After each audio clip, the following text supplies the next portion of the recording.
আজ আমি আপনাদের সঙ্গে সমুদ্রের কাঁকড়ার রেসিপি শেয়ার করছি। কাঁকড়াটা ভালো করে ধুয়ে পরিষ্কার করে এইভাবে কেটে নিয়েছি, তারপরে ভেজে নিচ্ছি।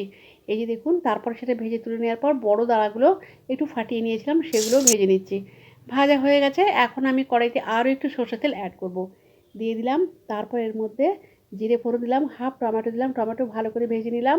তারপর এর মধ্যে আদা রসুন বাটা দিয়ে দিলাম। দিয়ে ভালো করে কষিয়ে নেওয়ার পর হলুদের গুঁড়ো, লাল লঙ্কার গুঁড়ো, জিরে গুঁড়ো দিয়ে দিলাম। দিয়ে ভালো করে কষিয়ে নিলাম। তারপর এর মধ্যে সেদ্ধ করে রাখা আলু, আগে থেকে সেদ্ধ করে রেখেছিলাম, সেটা দিয়ে ভালো করে কষিয়ে নিচ্ছি। কষানোর পর তারপর ভেজে রাখা কাঁকড়া আর দাঁড়া, ওটা দিয়ে আবারও ভালো করে কষিয়ে নেব।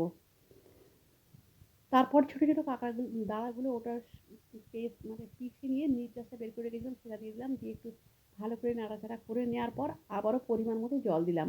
এখন পরিমাণ মতো নুন আর হোমমেড গরম মশলা দিয়ে দিলাম। দিয়ে 2 মিনিট ঢাকনা দিয়ে রেখেছিলাম। ঢাকনা খুলে ফিরে এসেছি, হয়ে গেছে আমার কাঁকড়া রেসিপি।